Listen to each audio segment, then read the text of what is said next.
Hello and welcome to another episode of Unworthy History. I'm your host, Daryl Worthy.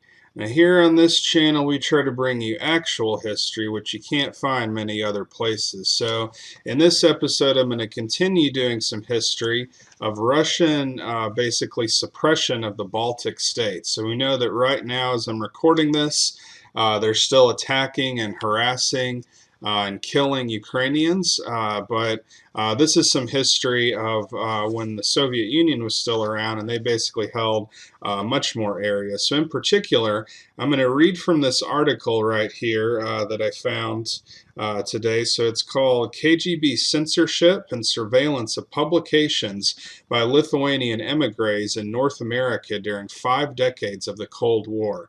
Now, what the Russians would try to do, and this started well before Soviet Russia, what Russia tried to do even under the Tsars was they tried to ban printing in the natural language of Lithuania. So they wanted only things to be printed in Russian because they wanted their culture to dominate and basically wipe out the culture of Lithuania and the cultures in the other Baltic states like Latvia and Estonia. And so this is similar to what the Russians were doing when the Tsars were oppressing the Baltic states.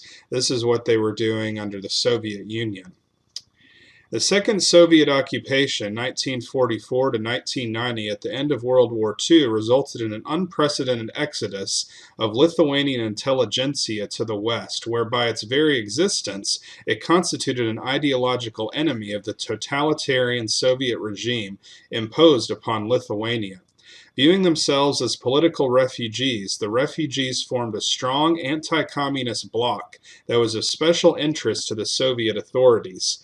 Congregating in the displaced persons camps in Germany, the refugees resumed cultural activities as soon as circumstances allowed and began publishing Lithuanian newspapers, magazines, and books as early as 1945. Soviet authorities had already labeled them as enemies of the people even before they had printed anything, so the first publishing activities in the camps created true alarm as weapons of hostile ideology. From the very beginning, each publication was watched, collected, and scrutinized since it was a main source of information about the life and activities of the refugees. The Soviet government used various strategies to make these publications inaccessible to the Lithuanian public back home. Thus began the nearly 50-year-long press ban that to some extent parallels the infamous press ban imposed by the Tsarist authorities upon Lithuanian publishing 100 years earlier. During the first post-war years, the Soviet authorities developed an enormous propaganda effort to return the refugees to Soviet Lithuania. One strategy was to convince the Allied British, French, and American military authorities that the refugees were fascists and Nazi collaborators and should be returned to Soviet Lithuania by force, which actually happened in a number of camps. So again, you can see the same tricks being played by Putin today. He accuses his enemies of being fascists and Nazis in an ideological campaign against them. In the immediate post-war period, Soviet authorities were also engaged in the political kidnapping of more important personalities, their forcible repatriation to the Russian zone, and from there to Soviet Lithuania. Refugee memoirs about the displaced persons camp period in Germany contain countless references to the fact that people did not feel safe in the British, American, and French zones because of the frequent arrivals of Soviet security agents with demands that refugees be extradited. We know of instances where forcible repatriation led to suicide. The first phase was followed by major efforts to effect voluntary return through skillful agitation in the camps, personal contacts, and promises. Assiduous research by Remigijus Lituaunas discloses that special editions of the newspaper Truth were published specifically for the consumption of the refugees and dissemination in the camps. In addition, the state political publishing house in Vilnius, so that's a Soviet outlet, published booklets explaining to the refugees the advantages of returning home. In 1947, the book The Road to Lithuania is Open by Justus Paleckis was published in an edition of 10,200 copies. A second edition followed in the following year. Justas Palackis accused the Emigres press of publishing unsubstantiated slander against the Soviet system. In the fourth chapter, for example, called Don't Block Your Road Homeward, he was very explicit. Fascists and reactionaries try to keep refugees under their control and to involve them in anti-Soviet activities in order to sabotage their return to Lithuania. Also in 1947, Soviet agents distributed a brochure titled The Rights of Repatriated Soviet Citizens, outlining the civil rights of returning Soviet citizens.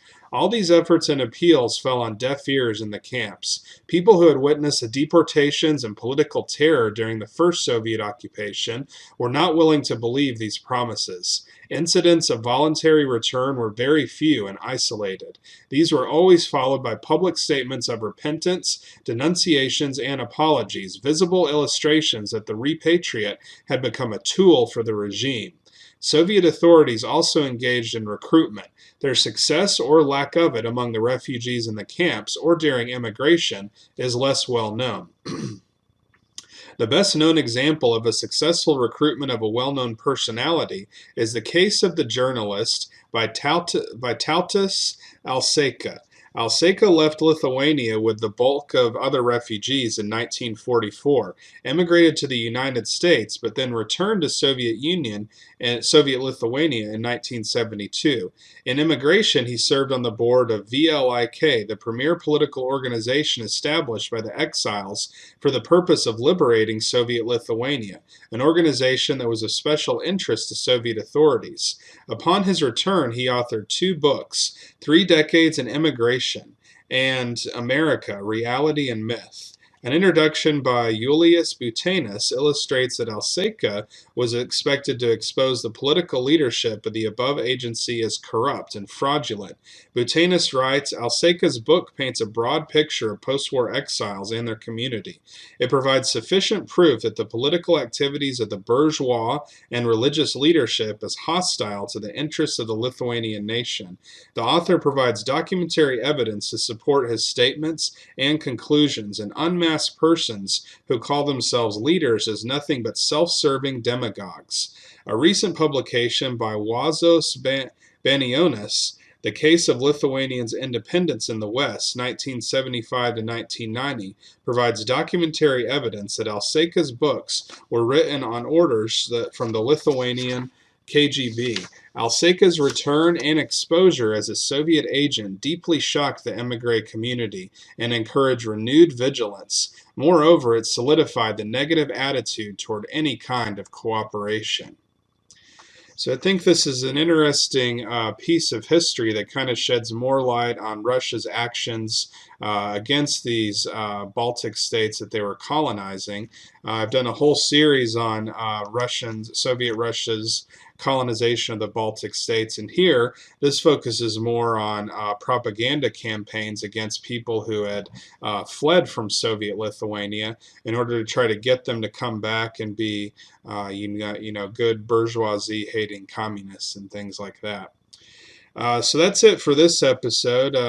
In future episodes, I'll try to read more of this article because I think it's really good and exposes an interesting part of Soviet and Lithuanian history.